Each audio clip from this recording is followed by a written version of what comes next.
সংখ্যালঘু ভোটাৰৰ মাজত দুপৰ নিশালৈ বিধায়ক অখিল গগৈ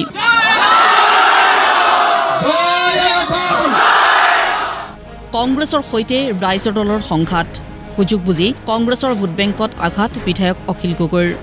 সংখ্যালঘুৰ ত্ৰাণকৰ্তাৰ ৰূপত অৱতীৰ্ণ ৰাইজৰ দলৰ সভাপতি অখিল গগৈ বিজেপি AIUDF কংগ্ৰেছক একে শাৰীতে ৰাখি আক্ৰমণ কৰি গৈছে অখিল গগৈয়ে হিন্দু আৰু মুছলমান এক হ'ব লাগিব হিমন্তক আমি চকীৰে সৈতে বান্ধি এফালে মুছলমান এফালে হিন্দু দুইটাই ধৰি হিন্দু মুছলমানে এনেকে ধৰি হয় নহয় ইলেকশ্যন হোৱাৰ লগে লগে হিমন্তই কয় বোলে আজমল চাহেব অকমান আপুনি ধুবুৰলৈ যাওক অলপ মুছলমান খেল এটা খেলি দিয়ক লগে লগে বদৰুদ্দিন আজমল চাহেব ধুবুৰী বা গোৱালপাৰা বা বৰপেটালৈ আহে আৰু আহি একদম ডাইলগ মাৰে কি বুলি ডাইলগ মাৰে এইবাৰ 2026ত অসমত লুঙি আৰু টুপিৰ চৰকাৰ হ'ব লগে লগে নিউজ লাইভটো আছে নহয় নিউজ লাইভ হিমন্তৰ চেনেলটো একদম চিঞৰিব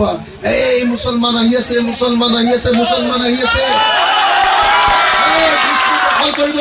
দখল কৰিব দিয়ে হাল্লা লগাই দিয়ে মানুহে ভয় খাই যায় লগে লগে হিমন্তই ডাইলগ মাৰে বোলে ৰাইজ চিন্তা নকৰিব আমি মোগলক ভেটিবৰ কাৰণে দ্বিতীয় শৰাইঘাটৰ ৰণ কৰিব লাগিব 2026ৰ বিধানসভা নিৰ্বাচনৰ কিং মেকাৰ হোৱাৰ যুঁজত অৱতীৰ্ণ অখিল গগৈ পিছে তাৰ পূৰ্বে বিৰোধী ঐক্যমঞ্চত চিৰাল ফাট নিজৰ শক্তি প্ৰদৰ্শনেৰে কংগ্ৰেছক হলঠিকত পেলাবলৈ অখিল গগৈয়ে প্ৰথমে টাৰ্গেট কৰিছে সংখ্যালঘু ভোট বেংকত বৰ্তমান কংগ্ৰেছতকৈ ৰাইজৰ দলৰ শক্তি বেছি বুলি দাবী কৰিবলৈ গৈ অখিল গগৈয়ে উত্থাপন কৰিলে লোকসভা নিৰ্বাচনৰ প্ৰসংগ মই ৰাহুল গান্ধীক কৈছো গৌৰৱক মোক দে মই যোৰহাটলৈ লৈ যাম মই তাক জিকাম গৌৰৱে ক'লে তই পাৰিবি জানো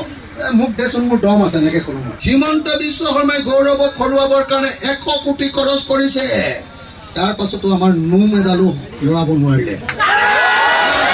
যদি কংগ্ৰেছ আমাৰ লগত লগ লাগে তেতিয়াহ'লে উজনিত আমি ভোট পাই যাম আৰু কংগ্ৰেছ যদি আমাৰ লগত লগ লাগে উজনিত কংগ্ৰেছে এনেকুৱা আলু গুটি তাৰ পৰাতো একো নহ'ব কংগ্ৰেছৰ এতিয়া 26টা MLA আছে হয় নে নহয় 26টাৰ ভিতৰত 7টা বিজেপিলৈ গুচি গ'ল AIDFৰ 16টা আছে গোটেইকেইটাই বিজেপি যদি মই লগত থাকো তেতিয়াহ'লে ভূপেন বৰাই গণ্ডগোল কৰিব নোৱাৰিব গৌৰৱ গগৈ গণ্ডগোল কৰিব নোৱাৰিব মই অসমত এখন শান্তিৰ অসম গঠন কৰিম AIUDF আৰু কংগ্ৰেছৰ ভিতৰত আছে বিজেপিৰ এজেণ্ট এই মন্তব্যৰে সংখ্যালঘু ভোটাৰক ৰাইজৰ দলৰ মজিয়ালৈ অহাৰ আহ্বান তাৰ মাজতে আন এক বিস্ফোৰক মন্তব্য অখিল গগৈৰ প্ৰদেশ কংগ্ৰেছৰ সভাপতি ভূপেন বৰা আৰু বিৰোধী দলপতিয়ে যোগদান কৰিব বিজেপিত দেৱব্ৰত শইকীয়াই আচলতে বিৰোধী দলৰ দলপতি হিচাপে বিজেপিৰ বি টিম নহয় এ টিমতে খেলি আছে আপোনালোকে সকলোৱে জানে যে কংগ্ৰেছে শিৱসাগৰত নিজকে ময়ে জিকো নহ'লে বিজেপিৰ লগত কণ্টেষ্ট হয় কিন্তু 5খনৰ ভিতৰত 5খন জিলা পৰিষদতে চিট দিছে যাতে ভোটটো বিভাজন হয় আৰু তেতিয়া যাতে বিজেপি জিকিব পাৰে গতিকে শিৱসাগৰত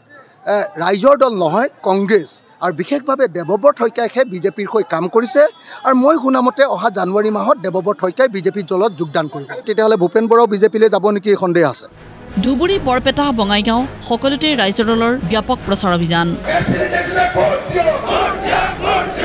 কংগ্ৰেছক দাম্ভিক দল আখ্যাৰে অখিল গগৈৰ মন্তব্য দম্ভ পৰিহাৰ কৰি ৰাইজৰ দলক দিয়ক সমমৰ্যাদা অন্যথা উজনি নামনি সকলোতে ধূলিসাৎ হ'ব কংগ্ৰেছ দলে ভাবি আছে যে কংগ্ৰেছ দল বহুত ডাঙৰ দল সেইকাৰণে তেওঁলোকে নিজকে জমিদাৰ বুলি ভাবে গোটেই পাৰ্টিটোৰ লিডাৰবিলাকে আৰু আমি লগত থকা মানুহবিলাকক যিবিলাক মানুহ আছো আমাক তেওঁলোকে ৰায়ত বুলি ভাবে পিছে বিজেপিৰ এজেণ্টৰ দৰে কংগ্ৰেছৰ বিৰুদ্ধে নামি পৰিছে নেকি অখিল গগৈ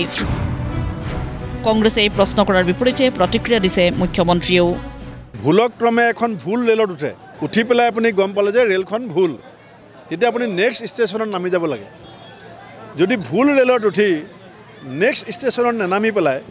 আপুনি যদি আগলৈ গৈ থাকে তে ঘূৰি আহোঁতেও দেৰি লাগিব আৰু খৰচো বহুত বাঢ়িব সময়ো নষ্ট হ'ব গতিকে মই ক'ম যে ভুল ৰেলত উঠিছে সোনকালে নামক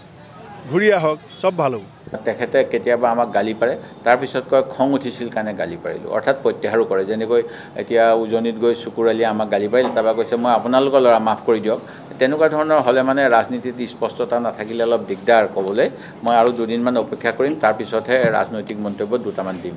ইমান দিন দেখোন মোৰ এগেইনষ্টতে আপোনালোকে অখিল গগৈক চলাই আছিলে গতিকে এতিয়া পেপাৰবিলাককে সোধক, মেডিয়াক সোধক, অখিল গগৈ কাৰ মানুহ। আপোনালোকে ইমান দিন আনকাট চলাই আছিলে, মইতো চলোৱা নাই। কাছে এইবিলাকত মোৰ কি যায়?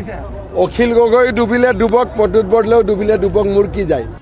ব্যুৰো ৰিপৰ্ট, প্ৰতিদিন টাইম।